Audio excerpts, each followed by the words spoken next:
Italiano. I'm in excellent city of Austin, Texas with the excellent guy John Bush, Hello. who has been stirring up quite a fury lately. A little bit. Yes. So John, what is your story? What are you involved in right now in Austin? Right now I'm the executive director of Texans for Accountable Government. It's a non-profit political action committee. Our mission is to promote liberty through means of nonpartisan local activism. What are the kind of things y'all stood for so far? Well, our coming out party, we organized a forum on the police blood withdrawal issue. The chief of police here in the city of Austin wants to train the DWI task force to withdraw blood forcibly if necessary from DWI suspects. And that just doesn't, kind of clashes with liberty a little bit. So we organized a forum, we invited the chief, we invited Debbie Russell, the ACLU. We decided to be objective for once, unlike our enemies.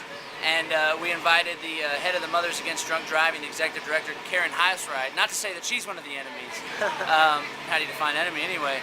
And then the chief joined, of course, Mike Martinez, city council member, and who else? I was there as well, and it was great. It was a great forum. Probably about 300 plus people showed up. So basically, we gave the opportunity for people to have all different sides of the issue heard, which doesn't happen very often. I also do a radio program. Probably should have mentioned that before. Every Wednesday from 6 to 8 p.m. on 90.1 here in Austin, and www.ruleoflawradio.com. You can listen to it live. Wait, can you hear it online? ruleoflawradio.com. Is it going to be archived also? Sure, or just yeah. live? Just go to Rule of Law Radio, go to Archives, go to Rule of Law Archives, and then it's called the Austin Liberty Beat. Okay. And it's also Wednesday, 6 to 8 p.m., 90.1 FM here in Austin. And one of the taglines for our show is humanize, harmonize, localize, which it's my general philosophy as well, and it's also a large part of the philosophy of Texans for Accountable Government. Humanize, harmonize, localize. Humanize being step out from behind the computer, but still check out this website. And shake somebody's hand, speak to them directly, build a relationship, foster community development, community involvement, solve the problems locally from within yourselves rather than having to rely on the state to do it. So that's what Humanize is all about. Not only that, it's also about humanizing with our elected representatives to let them know that we are out there, we are paying attention, we will hold them accountable if they don't act in accordance with what the people want. Harmonize is bring the left and the right together. There's a false left-right paradigm we see occurring right now with the Democrat and Republican Party, which fosters an environment for reactionary politics. The harmonize thing is to work with the left and right, regardless of your political philosophy or ideology. If you can come together on common issues, then there's more strength in numbers, obviously. That's right. And the establishment, the elite, wants to divide us because we don't have power when we're divided. And that's what Texans for Accountable Government is doing. That's right. How y'all doing? Hi. Freedom, Thank right? you very You like freedom? Yeah. Yes. Everybody loves freedom, right? And the final point is localization. I see a massive problem with globalization and centralization of power. It's called the principle of subsidiarity. It comes out of the Catholic Church. Things should be decided. Authority should vest in the lowest common denominator, the lowest possible denominator. So if there's a decision that only affects the city of Austin, or Travis County for that matter, then there's no reason for the state to even meddle in that decision. It should be left to the locality, or even lower than that, to some sort of neighborhood group in the community or whatnot.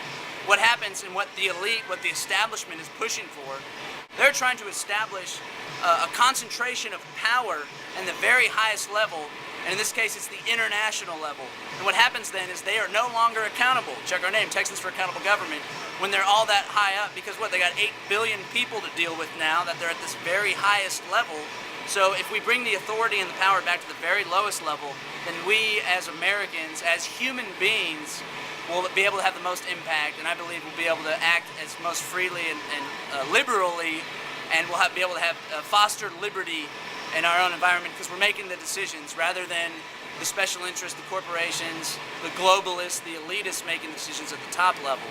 And I'm not trying to say there's a massive conspiracy controlling every aspect of life, but there is a propaganda machine that wants you to sit on your couch every single day, watch TV, play video games, drink fluoridated water, vegetate your brain, because they want you there, because you're a consumer, you're a big spender. All you're doing is feeding the industry, feeding the state, feeding the corporate state.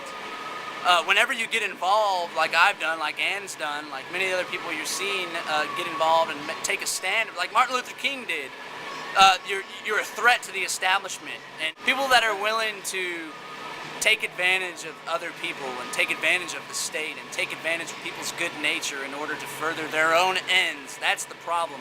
So if we all get off our butts and unite and work together, we don't even have to have a common goal, again, or a common ideology, but if we could work together to actually be able to have a say in the destiny of our country and the future of our country, then I think that will the world will be a lot more prosperous and a lot more free. So what you can do is simply get off the couch.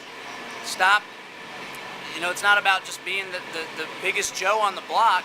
Get off the couch, go join an organization. Check out tagtexas.org, check out the ACLU.org, get involved, whatever fits your mojo, even a single issue. Get out on the street, meet your neighbors, get involved in some philanthropy projects. But most importantly, it's get off the couch. You know, you watch TV and you see something there on the couch. That's not exactly right. Little do people realize is they can have an effect on what they see on TV. There's been several instances where we were the news. We caused the news. We put together the police blood withdrawal form. We caused the news for that day. We had an impact on the debate. So people really need to realize that one individual can be a very powerful thing. All you got to do is act. It's simple, it's fun, it actually makes you feel good. And then once you have those victories, like we've had several victories, the legislative session, we stopped sobriety checkpoints, we stopped comprehensive development agreements, which would allow for toll roads and the Trans-Texas Corridor, and we helped stop a bill that would allow for the Child Protective Services to take a child without proper process, without due process, or Fourth Amendment parental rights. That was just some normal Joes. I did it. It felt so great, and it was inspiring. Once you get that first victory, you realize the power that you actually have in your hands. So, you know, rather than having the remote in your hand, have power in your hands, and you can actually make a difference. And it's necessary right now. I am totally inspired. Thank you, John Bush. I can't wait to vote for you. Thank you.